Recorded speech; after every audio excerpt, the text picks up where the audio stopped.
E aí pessoal, tudo bom? Vamos hoje rever rapidinho, bem rapidinho, o que é MU e MRU, ou, né, no nome oficial, isso é só uma abreviação, o que é movimento uniforme e movimento retilíneo uniforme. O movimento uniforme ele é definido como sendo o que mesmo? A velocidade, ou seja, o módulo do vetor velocidade tem que ser constante. O que isso quer dizer? O módulo ser constante significa o quê? Em qualquer ponto que eu pegar a trajetória, sei lá, um corpo, por exemplo, está executando uma trajetória muito maluca aqui, certo? Porém, se de alguma maneira eu conseguir te garantir que qualquer ponto que eu quiser pegar aqui, sei lá, pegar esse ponto, ou esse ponto, ou esse ponto, ou esse ponto, qualquer ponto que eu pegar, sempre, o vetor, a velocidade dele pode estar inclinada, pode estar andando para cá, pode estar sendo assim, não importa. Eu vou sempre medir que ele está andando a uma taxa constante. Então, por exemplo, se eu verificar que aqui ele está andando a 10 metros por segundo, aqui ele tem que estar andando a 10 metros por segundo. Aqui a 10 metros por segundo, aqui a 10 metros por segundo. O que eu estou querendo dizer? Movimento uniforme é aquele que se dá com velocidade constante. É aquele que se dá com velocidade constante. Tudo bem? Não importa a trajetória, não importa se é reta, não importa se é círculo, não importa nada. Se a velocidade tiver módulo, tiver número constante, dizemos, portanto, que tem velocidade constante, ou seja, é um movimento uniforme, certo? E agora o que é o movimento retilíneo uniforme? É importante a gente lembrar uma coisa, pessoal. O movimento retilíneo uniforme, ele é um movimento uniforme. O MRU é MU. Só que ele é um tipo mais específico. Ele é um movimento uniforme mais específico. Por que ele é mais específico? Porque, de novo, ele se dá também com velocidade escalar, ou seja, velocidade escalar constante. Ele se dá com velocidade escalar constante. Lembrando o que é velocidade escalar? Velocidade escalar é o número, né? É o 10 metros por segundo. Então é mais 10 metros por segundo aqui, ou menos 10 ou mais 5, não importa, mas é sempre um número, é só um número, certo? Então, ele também se dá com velocidade de número constante, só que ao mesmo tempo, ou seja, ao mesmo tempo que isso ocorre, ele tem que estar se movimentando em linha reta, sempre. Então, por exemplo, sei lá, uma bola de boliche em uma canaleta, quem já jogou boliche, sabe que a bola só pode se mover em reta, ela só pode vir para cá, certo? Ou seja, ela vai se mover, deixa eu trocar a cor, ela vai se mover em uma trajetória reta, com velocidade constante. Ou seja, dizemos que ela está se movimentando em um MRU, certo? É, outra, uma gota de chuva que se move no vidro do carro. É muito normal ela se mover com uma velocidade constante, né? De, sei lá, um metro por segundo, vamos pôr, 1 centímetro por segundo, alguma coisa assim, certo? Só que ela sempre se mexe em linha reta. Se ela se mexe em linha reta e o número da velocidade sempre é 1 centímetro por segundo, né? Aqui é 1 centímetro por segundo, aqui é 1 centímetro por segundo, não importa. Se sempre se mover com velocidade de número constante e for numa linha reta, é um MRU, tudo bem? Vamos praticar um pouquinho, ó. Eu vou dar aqui esses exemplos, ó. Eu vou dar 5 exemplos, acho que é 5 exemplos, em que vocês vão atribuir uma letra. Esse movimento que eu vou enunciar aqui, eu vou falar qual que é o movimento. E vocês vão dizer, se for um MRU, então vocês vão dizer que é a letra A. Se for um movimento apenas uniforme, ou seja, ele é uniforme, mas não é reto necessariamente, é só um movimento uniforme, somente um movimento uniforme, que você fala, ah, mas se eu marcar o A, eu não estou falando que o B também não está certo? Sim, ele está certo. Só que eu estou perguntando se ele é retilíneo uniforme na letra A. Se ele for retilíneo uniforme na letra A, marca a letra A. Se ele for uniforme, mas não for retilíneo, marca que é a letra B. Se não for nenhum dos dois, você fala que é C. Tudo bem? Ou seja, se ele não tiver velocidade constante, ele não é MU, também não é MRU, portanto ele é letra C, certo? Então vamos lá. Vou pegar esse caso aqui, ó. Eu tenho um menininho que está num skate, andando com velocidade constante numa mesa lisa. Oh, deu saudade? Não, né? Você nem me conhece ainda. Tá, uma mesa lisa. Então, de novo, o cara tá no skate com uma velocidade constante num chão que não tem atrito. Por que eu falo isso? Porque se não tem atrito, não tem nenhum tipo de resistência. Então não tem nada que está freando o skate. Então ele tem velocidade constante. Então, esse caso aqui, ele é o quê? Letra A, B ou C? Pensa aí. Esse outro aqui, eu tenho uma bola de bilhar numa mesa também sem atrito. Mesa sem atrito, ou seja, sem qualquer tipo de resistência ao movimento. Uma bola de bilhar, dou-lhe uma tacada, ela começa a se mover em linha reta com V constante, certo? Aqui eu tenho o terceiro caso. Uma bola. Eu estou no alto de um prédio, pego uma bola de, sei lá, de vôlei, deixo cair, e ela começa a cair em direção ao chão, certo? No exemplo 4, eu tenho aqui um carro que faz esse movimento sinuoso aqui nessa rodovia meio torta, né? Que você vê que ela é toda sinuosa, não é nada reta. Ele está sempre se movendo com velocidade constante, sempre, em qualquer ponto. E o último exemplo é um menininho que vê uma bola de futebol, ele corre até a bola e chuta, e a bola faz um arco de parábola no chão, certo? Quer dizer, faz um arco de parábola no céu. Eu chuto lá pra cima e dá esse barulho, certo? E aí, qual que é um?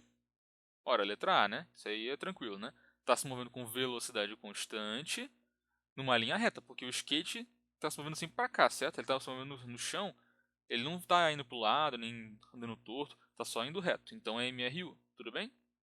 Segundo exemplo, ora, de novo, dei uma tacada na bola de bilhar. Não tem nenhum atrito na mesa, não tem nenhuma resistência ao movimento, certo? E como eu taquei, dei uma tacada, a bola vai se mover em linha reta. Claro, ela vai bater depois, vai voltar, mas antes disso, pensando sem o choque, é uma linha reta, logo, MRU, letra A. E a letra 3? A letra 3 é ótima, o número 3. O número 3, você pode ficar tentado a pensar que é um MRU. Ah, é linha reta. De fato, ele é linha reta, mas a velocidade dele não tem número constante. Por quê? Porque quando eu jogo algo de um plano vertical, ou seja, quando eu deixo algo cair em direção a algum lugar, lembra que tem a gravidade. A gravidade é uma aceleração, é algo que vai aumentar o módulo da velocidade. Então, por exemplo, é simples pensar, né? Pensa, quando eu solto uma bola lá do alto do prédio, eu solto ela parada, ou seja, com uma velocidade inicial zero. Só que pensa, depois de um tempo, ela começa a aumentar a velocidade, né? Porque antes ela estava parada, depois ela começa a se mexer e vai aumentando a velocidade, e aumentando, caindo cada vez mais rápido, certo? Ou seja, a velocidade depois de um tempo é maior que a inicial, é maior que a velocidade que eu soltei a bola. Se a velocidade aumentou, é porque ela não é constante. Se não é constante, não é MRU. Tudo bem? Então, não é MRU nem MU, né? Porque como a velocidade não é constante, tudo bem, é reta, mas como a velocidade não é constante, não pode ser MU, não pode ser um movimento uniforme e também não pode ser um movimento retilíneo uniforme. Então, a letra C não é nem MU nem MRU. Esse caso aqui é o que? Letra B, né? MU. Por que disso? Porque ele está se movendo sim com uma velocidade constante, mas não está se movendo em linha reta. Se não está se movendo em linha reta, não pode ser MRU. Mas ele está se movendo com velocidade constante. Por mais que a trajetória dele seja muito bizarra. De fato, ela é muito bizarra. Mas como a velocidade em todos os pontos é constante, a gente fala que ele é um movimento uniforme. Então, MU. Tudo bem? E o 5? O 5 tem o mesmo motivo de ser letra C do que antes, certo? Por quê? Primeiro que não é linha reta, então não pode ser MRU. Segundo que a velocidade no começo do chutão ela é muito alta. Só que lembra, a gravidade de alguma maneira vai reduzir essa velocidade, certo? Tanto é que se a gente olhar só por cima, ela tem que parar de subir. Se ela para de subir, quer dizer que a velocidade que faz ela ir para cima, depois vocês vão ver isso com o, se não me engano, acho que é o Leite, decomposição vetorial, que eu não vou entrar aqui, mas saiba que por ter gravidade e por ter uma parte do movimento ser para cima, né, como ela está se movendo assim, uma parte do movimento dela é o movimento de subir e o movimento de ir para a direita. O momento de subir dela vai cada vez sendo mais freado. Ela vai, mas volta. Tanto é que você consegue verificar facilmente, né, depois que você for estudar esse tipo de movimento, que a velocidade aqui é menor que a daqui, certo? Ou seja, se a velocidade não é constante e na linha reta não pode ser MRU e nem pode ser MU. Logo, letra C, não é nem MU nem MRU. Vamos ver agora a função horária do MRU, uma parada que a gente já viu em outras aulas, vou só revisar aqui, certo? De novo, o que é uma função horária? Função horária é uma relação matemática entre o tempo e a posição que vai me dizer qual é a posição para um dado instante. Como assim? É uma relação que, por exemplo, se eu perguntar, putz, um trem saiu da estação. São 3 horas. Onde ele vai estar? Quando eu pego esse tempo e jogo nessa função horária, eu vou obter como resultado a posição. Como assim? Vamos primeiro pensar assim, ó. Antes de eu voltar nessa dedução aqui, vamos lá. A velocidade média, como a gente viu antes, ela é a posição final menos a inicial pelo tempo que ele levou, certo? Que é o instante inicial t. Perdão. Pelo tempo que ele levou, que é o instante final menos o instante inicial. Vamos falar o seguinte, sempre vamos considerar que o movimento partiu do instante zero. Por quê? Para ficar mais fácil nos cálculos. Pode fazer isso? Pode, fica tranquilo, não tem nenhum problema. A gente pode pensar que é o seguinte, todo movimento que a gente for trabalhar, a gente arbitra que começou no instante 0 segundos no meu cronômetro. Assim fica mais fácil, tudo bem? Então, bom, se a gente está considerando isso aqui como sendo zero, a gente pode ignorar a equação, né? Então a gente pode vir para cá, ó. Velocidade média, portanto, vai ser a posição que ele chega, menos onde ele parte, pelo instante, né? Porque t0 é 0, então a gente pode considerar o instante como sendo o tempo. Então, de novo, velocidade média é onde ele chega, menos onde ele parte, pelo tempo que ele levou. Só que aí que tá, se eu isolar esse termo aqui, o que é esse termo S aqui? O S é a posição final, é a posição de onde ele chega. E por que eu estou isolando essa posição final de onde ele chega? Porque eu quero achar uma função, eu quero achar uma relação matemática que vai me dizer, para um instante qualquer, qual é a posição que ele está. E aí que tá, isso é importante, então, portanto, a gente isolar essa parte aqui. A gente isolando a posição final, a gente sabe qual foi a posição que ele chegou. Se a gente isolar isso, a gente vai obter a nossa função. Parece um pouco estranho, mas você vai se acostumar com essa ideia depois de um tempo, tudo bem? Então, se a gente for isolar o cara, como é que a gente isola? A gente pega isso daqui, pega o tempo, passa multiplicando. A gente vai ter então o quê? S menos esse zero sendo igual a velocidade vezes o tempo. Passa esse cara que está subtraindo, passa ele somando. Vamos ter posição final, sendo posição inicial, mais a velocidade vezes o tempo. Ou seja, chegamos na função horária. Aí você fala, cara, tá muito confuso isso ainda. Fica tranquilo, parece um pouco confuso no começo. Mas o que eu estou querendo dizer aqui no fim? Eu estou querendo dizer o quê? Que eu estabeleci uma relação matemática que me diz o seguinte. Dada uma posição de onde um corpo parte, eu sei calcular onde ele chegou. Onde ele vai chegar, perdão. Ou seja, vamos pegar um corpo que partiu de uma posição inicial, que é o nosso S0. Se ele se mover com uma velocidade v constante, passado um tempo t, eu sei que ele vai chegar numa posição S qualquer. Nossa, Luiz, não entendi ainda. Tudo bem, vamos pensar alguns exemplos. Ó.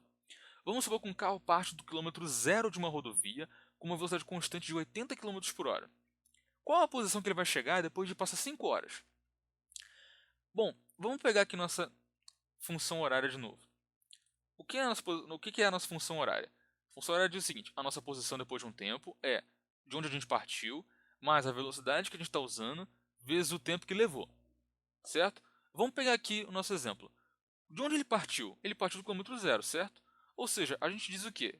Que a posição inicial é 0 km. Tudo bem? Que mais? A gente sabe que ele está andando com uma velocidade constante de 80 km por hora. Ou seja, velocidade é 80 km por hora. Tudo bem?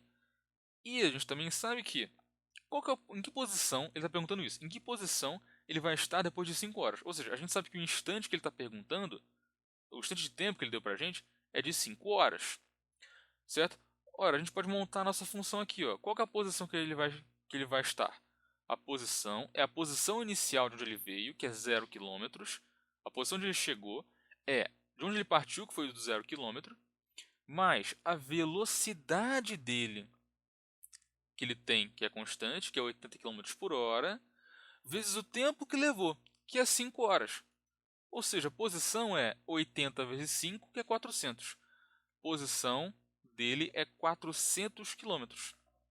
Então, de novo, ele me deu alguns valores, ele me deu a posição inicial, que foi 0 km, de onde ele partiu, me deu a velocidade dele, que foi de 80 km por hora, e me deu o tempo que ele levou.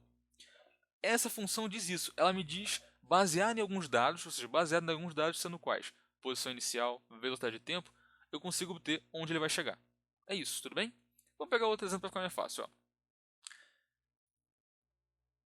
Ele quer saber o seguinte, ó, ele me deu o seguinte, um carro partiu da posição 10 metros, manteve uma velocidade constante de 20 metros por segundo e chegou na posição 410 metros. Qual é o tempo que ele levou para fazer isso? Aí você pode ficar, putz, não entendi, não sei o que fazer. Minha dica é, sempre monte a equação primeiro. Ou seja, qual que é a equação? Posição final é igual a posição inicial mais o quanto ele anda de velocidade vezes o tempo que ele levou. Você sabe a posição, você sabe de onde ele partiu. Essa posição que é 410. Você sabe onde ele partiu, que é 10 metros. E você sabe o quanto ele anda, o quão rápido ele anda. Ele está te perguntando o quê? Qual que é o tempo? Ou seja, se você isolar o tempo nessa equação, você acha. Ah, não entendi. Tudo bem, então vamos substituir os valores. Ó. A posição, a gente sabe que é 410 metros. 410 metros. A posição inicial, a gente sabe que é 10 metros. E a velocidade, aqui ó, metros. E a velocidade a gente sabe que é o quê? Que é 20 metros por segundo. vezes o tempo. Se você passar o 10 subtraindo, a gente tem 410 menos 10 sendo igual a 20 vezes o t. 410 menos 10 é 400. Isso é igual a 20 vezes t. Passo o 20 dividindo, temos 400 por 20 igual a t. 400 por 20 é o quê? 20. 20 o quê? 20 horas, 20 segundos? 20 segundos. Por quê? Porque, olha, se a velocidade é em metros por segundo e a posição em metros, saiba que o tempo tem que ser em segundos. Tudo bem? Então, o tempo é 20 segundos. Tudo bem? Mais um exemplo para acabar. Um carro chegou na posição de 100 metros após 10 segundos andando a 35 metros por segundo. De onde esse carro partiu? De novo, Luiz, não sei o que fazer. Monte a equação. Sempre monte a equação. Posição onde ele chega é de onde ele partiu, mais a velocidade vezes o tempo. Eu sei a posição, não sei? Sei. Sei o quão rápido ele anda e sei o tempo. Eu só não sei a posição inicial, né? A posição eu sei que é 100 metros. O tempo que ele levou é 10 segundos. E o quão rápido ele anda é 35 metros por segundo. Então vamos fazer assim, ó. Vamos substituir todos os valores. Posição é o quê? 100 metros. De onde ele partiu é? Não sei, S0. Somado com o quão rápido ele anda, que é 35 metros por segundo, vezes o tempo que ele levou, que é o quê? 10 segundos. Ou seja, eu sei que 100 é igual a posição de onde ele partiu, mais 35 vezes 10, que é 350. Logo, a posição inicial é 100 menos 350, ou seja, posição inicial é menos 250 metros. Tudo bem? Aí você fala, por que metros? Porque a velocidade está em metros por segundo, o tempo está em segundos. Então, e a posição tem que estar em metros. Tudo bem? Por que antes a gente usou quilômetro? Porque antes, antes a velocidade era em quilômetro por hora e usamos o tempo em hora. Então a posição tem que ter em quilômetro. Tudo bem? Essas relações você pega com o tempo. Tudo bem? Pode ficar tranquilo. Isso aí é com prática. Tá? Pessoal, eu vou parar por aqui para não encher vocês mais de aula. Então, um abraço, tudo de bom e tchau, tchau.